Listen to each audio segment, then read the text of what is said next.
এভাবে ৪০ দিন যাওয়ার পর নির্দেশ এলো নিজের স্ত্রীর থেকেও আলাদা থাকার। কাঁদতে কাঁদতে পার হলো পুরো ৫০ দিন। অবশেষে ৫০তম দিনের ভোরে সালাহ পাহাড়ের ওপর থেকে একজন চিৎকার করে সুসংবাদ দিল, স্বয়ং আল্লাহ তার এবং তার অপর দুই সঙ্গীর সত্যবাদিতায় খুশি হয়ে তওবা কবুল করেছেন এবং কোরআনের আয়াত নাজিল করেছেন।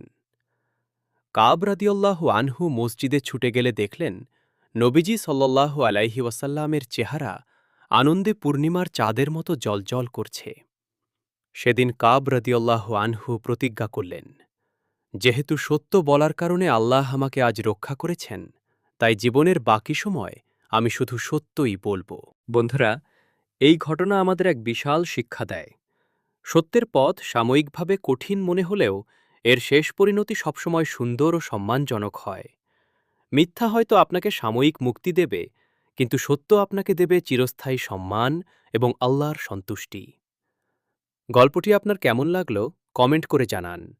ভিডিওটি ভালো লাগলে শেয়ার করে অন্যদেরও এই সুন্দর শিক্ষণীয় ঘটনাটি জানার সুযোগ করে দিন। এমন আরও ইসলামিক স্টোরি ও শিক্ষণীয় ভিডিও পেতে আমাদের চ্যানেলটি সাবস্ক্রাইব ও পেজটি ফলো করতে ভুলবেন না।